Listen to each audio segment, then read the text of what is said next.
Thank you very much and welcome everyone. Thanks for coming. So we're here to help you get some positive publicity for your school in a way that meets your objectives critically, whilst avoiding trouble or knowing exactly what to do when trouble inevitably comes and finds you. I wanted just to start off by talking about the fact that reputation, as everyone in this room knows, is really, really important.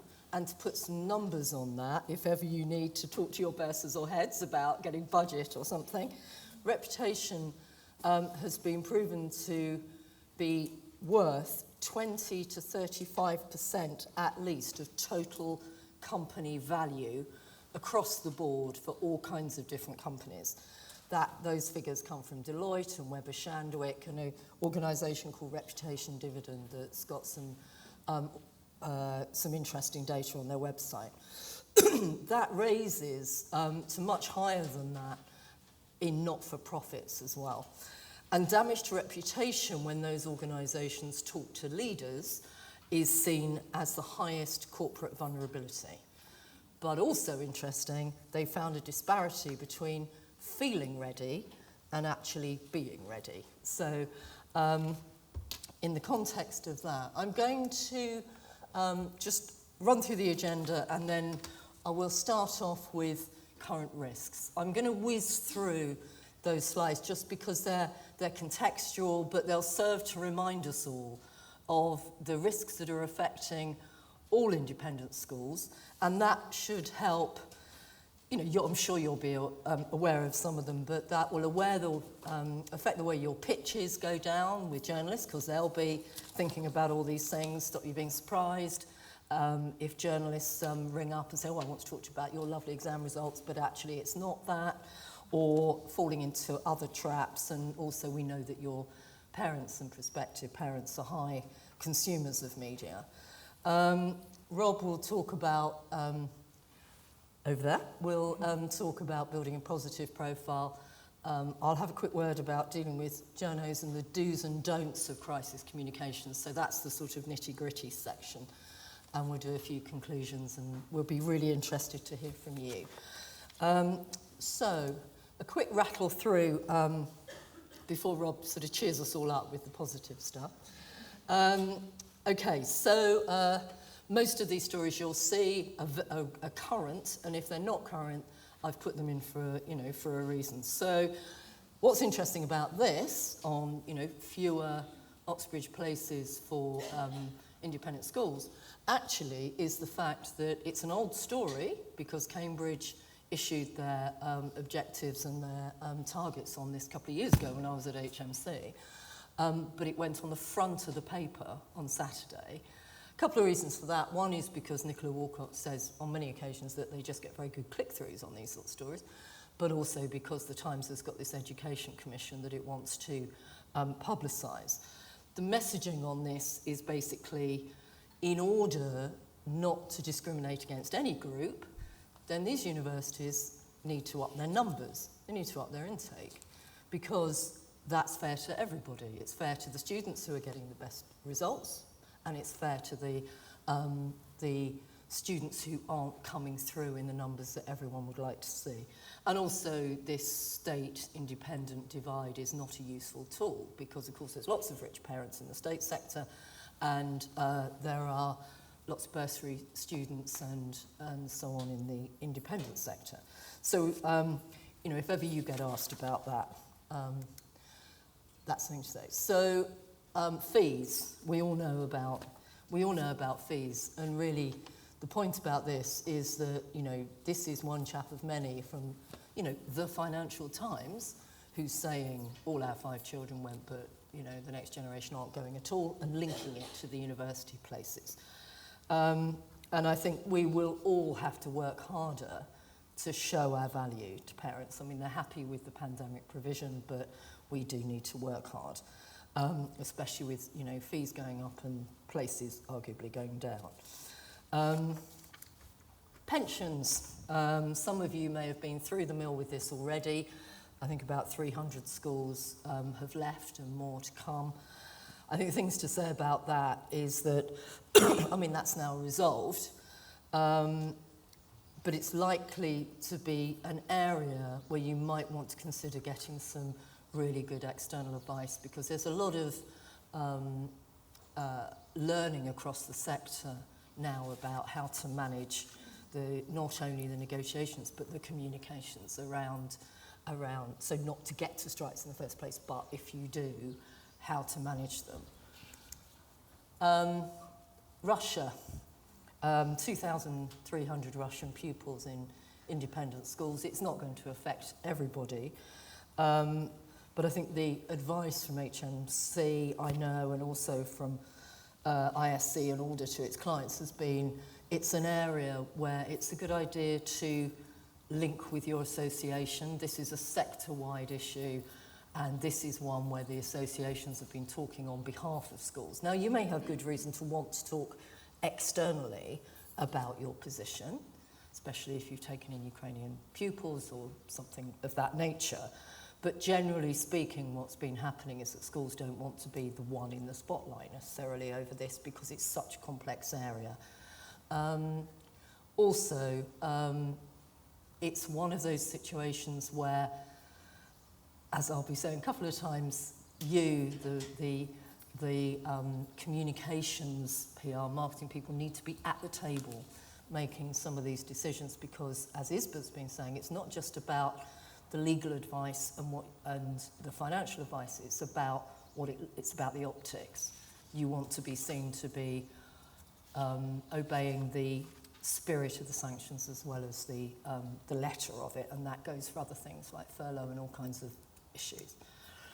Charitable status. Well, again, this has been a long-running issue which, we could talk about for ages.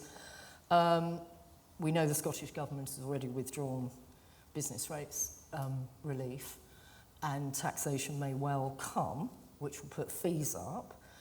And if you, I know our colleagues at ISC would say, please do showcase all the great value that you bring to your communities, because that will set us in really good stead for the next election and any debate that happens about further taxation. Building good relationships with local MPs, evaluating your own impact as a school and perhaps as schools within a constituency, using the ISC's economic impact tool. So this is about getting ready, which I'll go into more detail later. I just put this in because it shows PR works.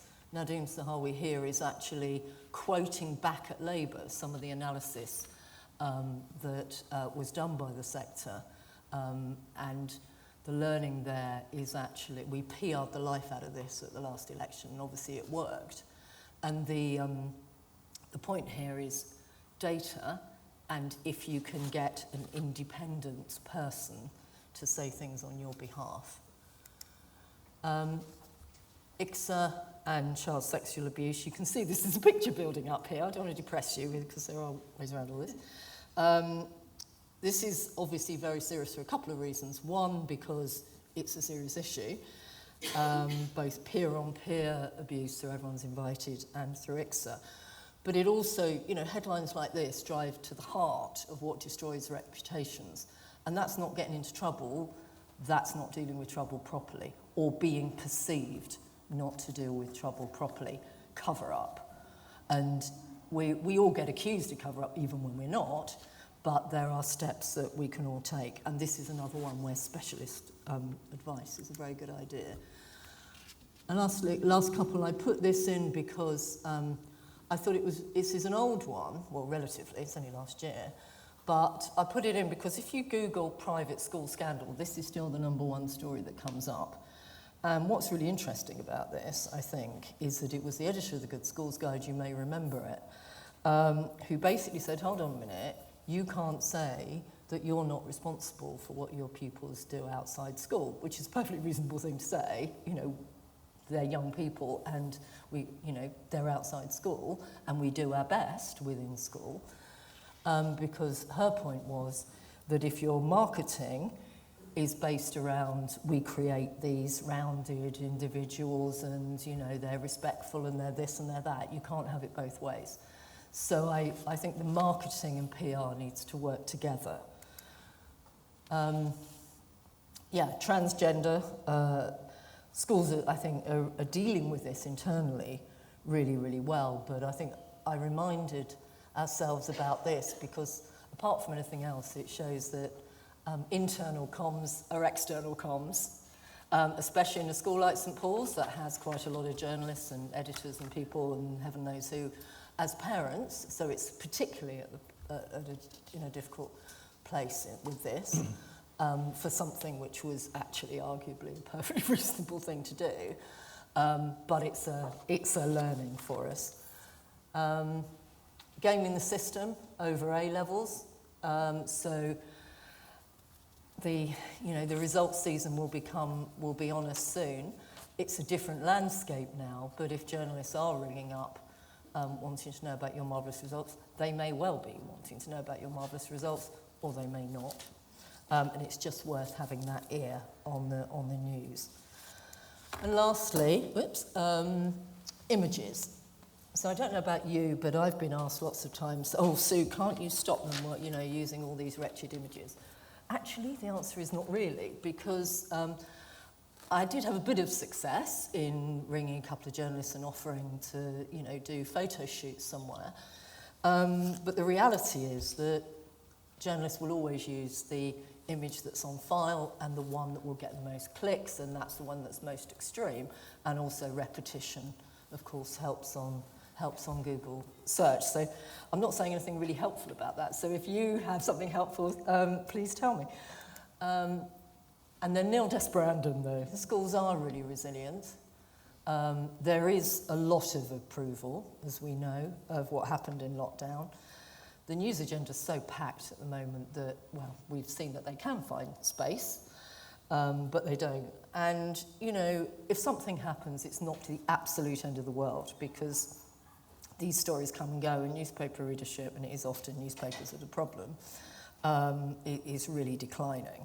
I mean, the Times is 8th on the list now, apparently below any local paper, although I can't quite sure how they work that out. I think it was below anybody who read a local paper of any kind, I should say. There's very few investigations around, and there is always good advice available. So I'm going to get into the nitty-gritty in a minute, but I'm going to hand over to Rob to talk to you about all the positive things. Here you go, Rob. Thanks, Steve. By the way, if my glasses fall off my head, they have actually broken, so they're balancing on my nose. So don't worry if that happens. She's taking crisis. Yeah, crisis communications, that'll be, because I won't be able to see nothing. So thanks everyone for coming. Hope you're fish and chipped and risottoed up.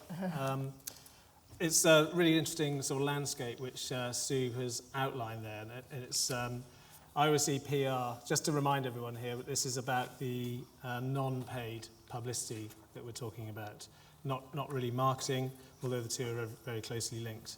So I see there are two major components really to a PR strategy, I think, and Sue sort of outlined one side of it, which is understanding the landscape and really trying to find a home for the stories that you could potentially generate from your own school. So secondly, let's just think about internally how we generate those stories. So that there's the two sides of the coin. There's the stories, and then there's where we place them.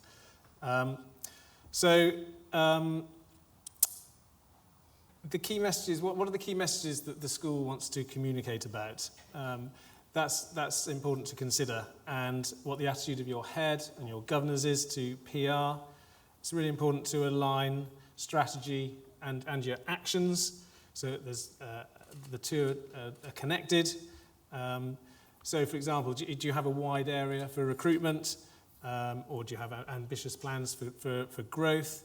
Is the strategy to build credibility and a reputation for your school in a particular area that you want to be known for?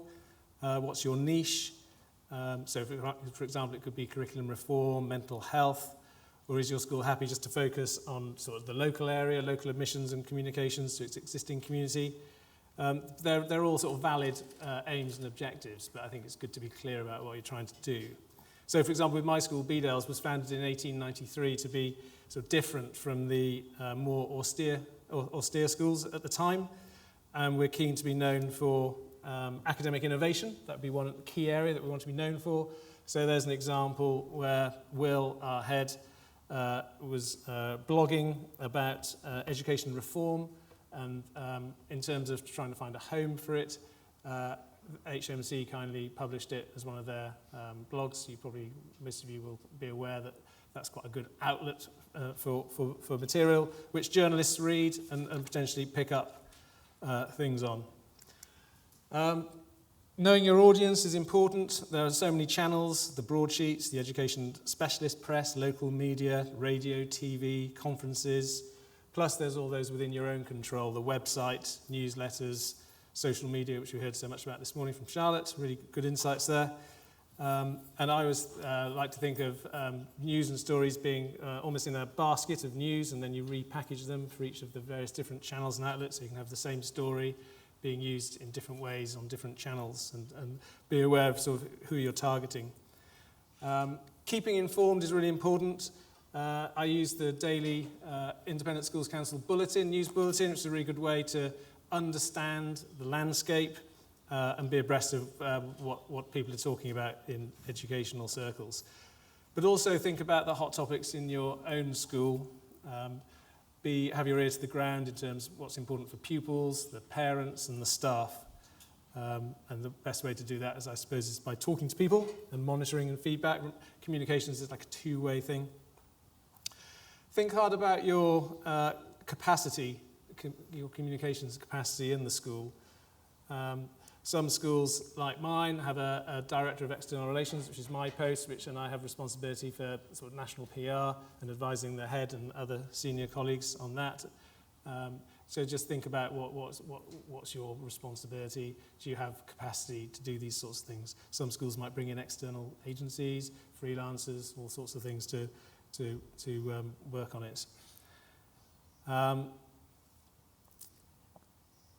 Comms channels I've mentioned. You've obviously need to manage your own channels, and it's not necessarily about the sort of volume of posts that you're constantly pumping out. The danger of some of these social media channels is there's so many of them, and that you almost like create a new beast for yourself. If you then, I learned this morning that Pinterest, I should be doing something with Pinterest. Oh Christ, another channel I need to think about. So be aware that we're thinking quite hard at BDELS about social media and how we want to role model good behaviour with our students, where we don't want them to be obsessed all the time with capturing things and putting them on social media. So you almost need to be role modelling that as an organisation. Showcasing good news. That's obviously a lot of it.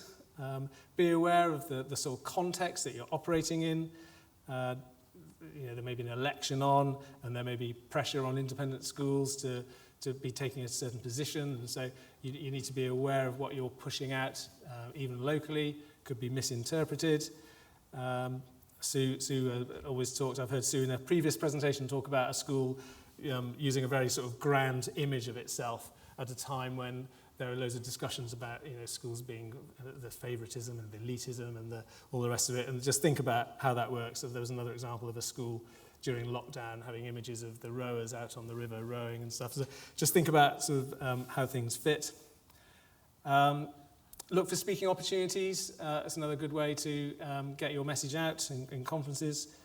Does anyone recognise the chap in the middle of that photograph? No, he's a former education secretary, Damien Hines. He happens to be the local MP for BDELS, and so that's just an example of developing relationships with him.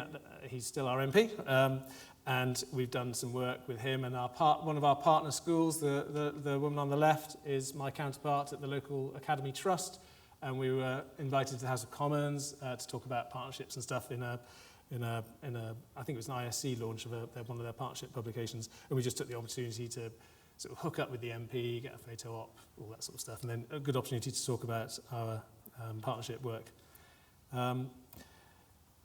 Be timely. It's a really good I mentioned the ISC Daily News Bulletin. That's a really good opportunity to see what's in the news agenda and thinking about how you could potentially apply that locally. What's your take on a national story? The local press might be interested in that. And finally, before I hand back to Sue to talk about the crisis comms, I mentioned spotting the unusual. We had a partnership with a local pupil referral unit, and the TES were quite interested in that, and they ran the story there, PRU, the boarding school and the unique experiment, and it's actually worked quite well for us, that partnership. We actually entered it for a partnership award. It's actually one of the AMSIS. It's a good plug for AMSIS. We won the AMSIS Partnership Award through our work with the PRU. So sometimes these we didn't start out thinking we wanted to develop a partnership to win an award. We wanted to work with the local PRU, and we did it, and then it evolved, and it then transpired that we had good coverage and won awards for it. I'll stop there because I know we've got really tight timing, and I'll hand back to Sue, and then I think we'll take questions at the end. Thanks, Rob. So, dealing with journalists, I hope that's a happy head. That might be your head, with a bit of luck. So, I mean, journalists are sort of a bit like wild animals, really. They look quite interesting, but they can bite, and you do need to know how to sort of stroke them, or they can do you some harm. So, know thy media. I mean, I'm sure you all consume media. Your parents do, but I have come across some schools that are in the media a lot, and actually there really isn't anyone in the communications team that really does actually read, is on top of news and current affairs. I'm sure there's nobody in this room like that, but they do exist. I mean, relationships, it's an absolutely obvious thing. You all know that, and I know that it's harder now because local journalists, there aren't any, everyone's online, etc., etc. And it's true that it is still critical when time gets hard, actually, that you have done absolutely everything that is possible, even if it's just not the days have gone of let's go for a drink after work, but even if it's just that you have, created a good relationship with them online and listened to what it is that they need from you. But I'll be very interested in your views on that because it is really difficult now. Media training, proper media training. I always say to the heads, look, be match fit. If you were in a rugby match or a netball match or something, you would train, you would prepare, you would practice. But quite a few do go into interviews without actually doing that. They go into the ring without taking it sufficiently seriously. And these are professionals. We've talked about national news stories, and it isn't a chat. I mean, journalists, as you know, always say, I just want to chat about this, and it won't take long, and la-di-da, and it's not. And, of course, when they get your head's mobile number, then that's the Wild West. But, definitely be very firm with your heads about that. It's never a chat. It is always an interview. Linked to that is ignore compliments and fishing trips and things. We want to talk to you about your wonderful school and your head is so interesting and all of that. Doesn't mean that they don't believe it. Maybe they do believe it, but it's always best to think that it might be something else, and if there's no problem, there's no problem. But let's think about the real reason. And fishing trips, as I looked at before, there are lots of times now where there's a sector-wide issue and the journalists are ringing up every school, and the journalists are trying to get a local angle on a national story, and they're just ringing round. That probably is a time to talk to the associations or talk to your media advisors like us and say, are other schools getting this? And if you've got something to say, fine, but you might not want to be the story.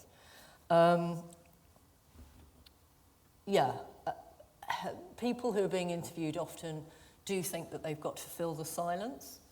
They don't, and they do not have to answer that question. They can be nice as pie about it. I always remember Tony Little, the former head of Eton, was just the world's best at this. He just held journalists in the palm of his hand, and they'd ask him all kinds of things, and he'd say, he'd just say, sorry, no can do, and he'd move on to something else. And they went, oh, okay then. There are strategies, and strategic silence, as I've mentioned, in terms of people trying to get hold of you, can be golden. Stay alert, we've talked about. Journalists love data.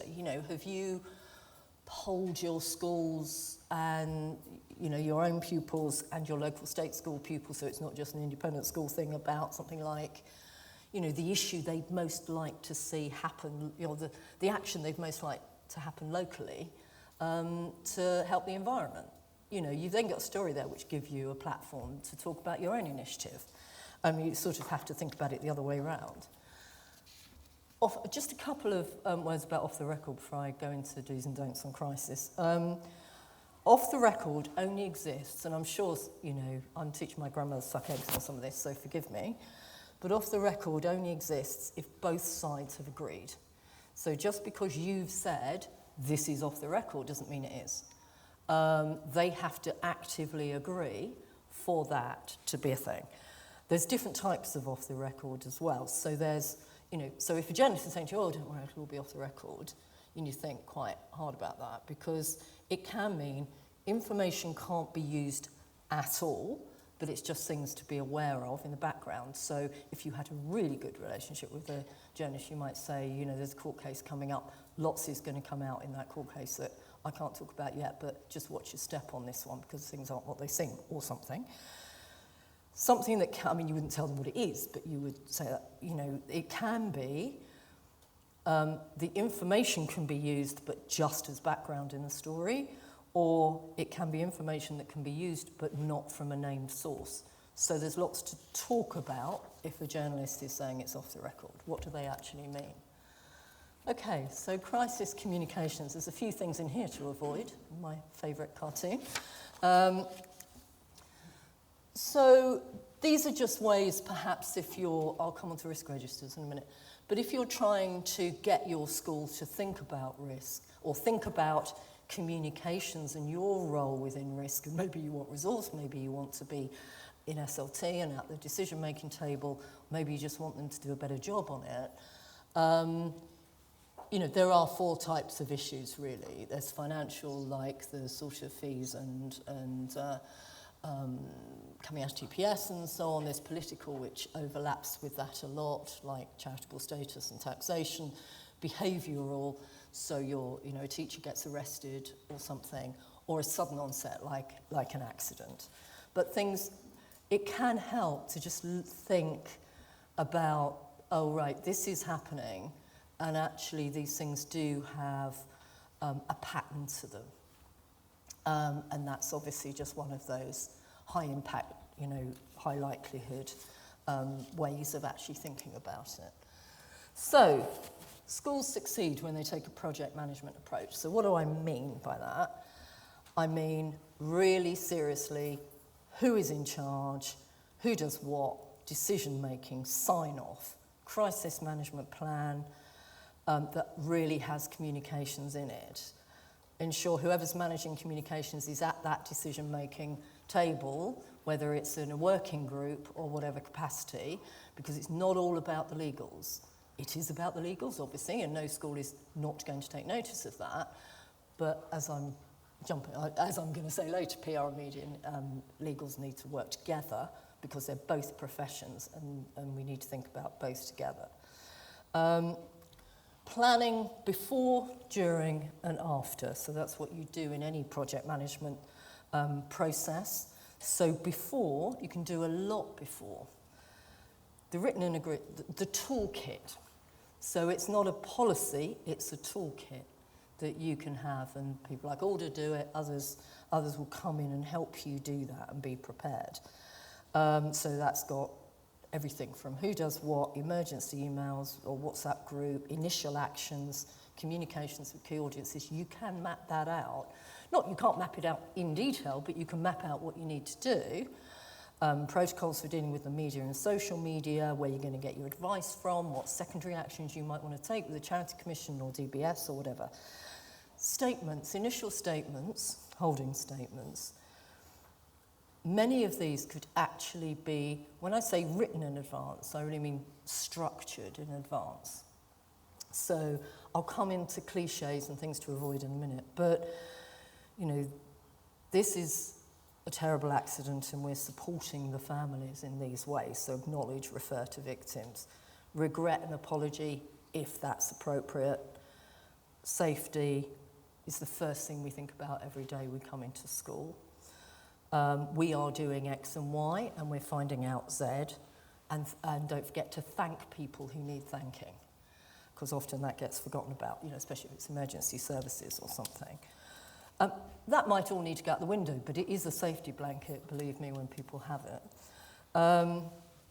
During, make sure you've got all the facts, but not all the facts, because timing is crucial as well.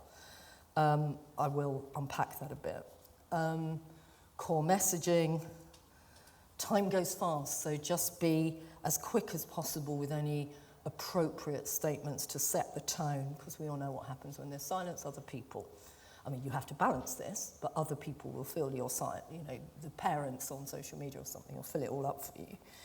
Checklist, contact details, etc., and see every bit of communication from the audience's point of view, which I'm sure is in your DNA. And afterwards, you're in learning environments, but schools don't always learn the lessons actively, so make sure that's put back in the plan. If you don't plan properly, you won't have a head start. Hostages to fortune, things like, we'll make sure this can't happen again, or we're sure that, when you can very rarely be sure that. You need to be very specific about stakeholders. Lots of heads like to write one statement for everyone. Faffing. Faffing can be panic, it can be lack of resource, it can be not knowing who's in charge, etc. So we want to avoid that. Tone. We all know, as communicators, tone is critical, and it's never more critical than now. Grave, potentially, but not pompous and not aloof. A lot of schools can sound really aloof, and it backfires. Relationships, well, we've talked a bit about that, but internally, everybody has to pull together and stick by those decisions, because I've seen things unravel. And don't make assumptions. I had one case in the charity sector where a chair of trustees wrote a letter supporting the president and saying, we're terribly sorry all this terrible thing has happened to you, and that president ended up in prison. And they used that letter tried to use that letter in court. So don't do that. So facts, I'm going to pick out from that, facts and feelings, the 2F, and schools can be good at one and not the other. Lawyers and PR professionals, they must work together. Spokespeople is interesting. They normally want the head, and that may absolutely be the appropriate thing. Sometimes we use spokesperson. I'm not personally massively keen on it, but it does have a role, because if you want to just step back from the story a bit, especially if it's a wide story, or if you don't want your head associated with something for some reason or another, it does have a role, but it has to be thought about hard. We talked about the rest. Ordering, make sure that everything's done in the right order, but very quickly, because everyone talks to everybody else. I'm just going to pick out cliches and management speak here. So, safeguarding is our first priority. Yes, it is. It's not the end of the world if that gets said, but everybody says it. And it starts to sound generic and automatic. So try and find a different way. It doesn't sound that authentic. So try and find a different way of putting that. It's the same with we are deeply concerned. Our deputy head pastoral is liaising with the LADO. Well, that's fine for staff, but not for anyone else, and I have heard that said. Trying to control social media, I think it is... lots of people get very worried, completely understandably, about what their parents are saying online. And there are techniques which you've probably used of getting a friendly parent to just sort of intervene and go, oh, actually, I'm not quite sure that's right, or something. Or putting one statement into that group in an appropriate language and then leaving it at that, because these things will pass. Broadly, it's not about you, it's about this one I'll leave with you, actually, if you want the notes afterwards. It's just about a school that got it right and a school that got it wrong. it's not about you, it's about the victims. And lastly, if you're not being heard, and I know that can be a problem for communications people sometimes, if you aren't on SLT, then try and get on that working group or have a champion on SLT. Use that risk register in the sort of ways I was talking about as a proactive tool. I mean, I'm a governor at Tunbridge School. We look at the risk register all the time. It's a way for the communications team to be proactive and say, here's the value of your reputation. I want to get somebody in to help me with a plan about how we're going to approach this in all scenarios. ISC and outside agencies will come in and certainly the outside ones will be able to stand shoulder to shoulder with you in a crisis because you've got a day job to do. Schools do have crisis management days, I know. Make sure that communications is central to that. Have the toolkit. Media training actually can be a wake-up call. So I'm going to hand over to Rob for the summary. Thank you. Thank you, Sue. I'll be brief because I think we're pretty much on the end of the time slot. So firstly, just to summarise the session, it's about building your own internal influence to gather those stories from within your schools, and then the external influence to try and sort of place them, because we think positive profile matters. You can actually manage your reputation. Develop your team internally and your capabilities. Bring to life your USPs, your unique selling propositions, your values and your priorities. Adapt those stories and content for all your different channels, the ones that you own yourself, your social media channels and website. Get to know the journalists and build up a relationship with them so that they'll be taking your stories, but also when there's a negative situation, you've got a bit of sort of positivity in the bank to go back and sort of discuss and negotiate. Celebrate success, obviously. My school had the call this morning from ISI, so I'll be hoping to celebrate success at the end of the week, fingers crossed. And crisis comms, be ready, respond, and then reflect and try and learn those lessons. And I think we probably are almost at the break, but we've got time for a question or two if that's of interest. Does anyone have any quick questions?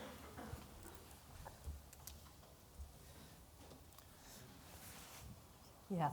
Having gone through one of the ones in the first section last year, it's found it quite hard working with stakeholders about when to stay silent, when to respond, and the reactive statement, and then responding as the news story develops, and when you actually don't say anything at all, and when you don't give an interview or any tips that you can give us around that, or is it just a question of experience and judgment? Yeah, this was about staging communications with stakeholder groups, because you can get into this constant update, can't you? I think it is a tricky question because it is very context specific. I suppose the principles would be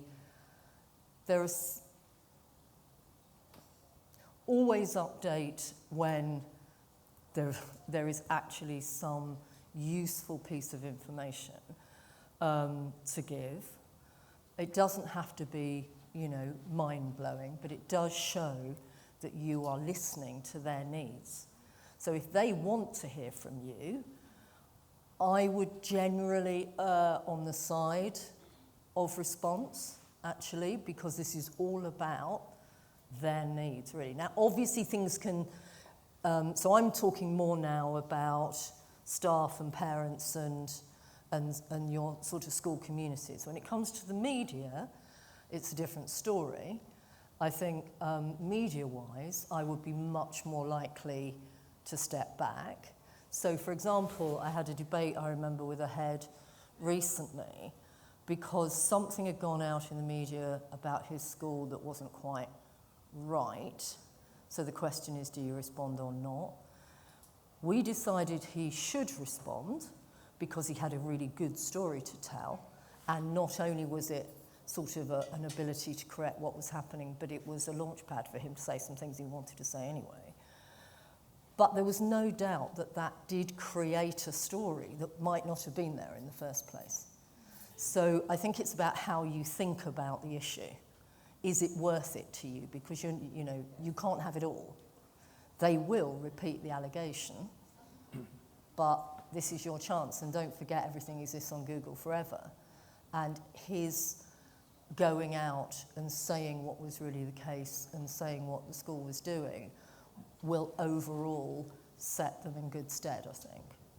Because otherwise you can't blame them. If nothing's on the record, then you can't blame them for not knowing.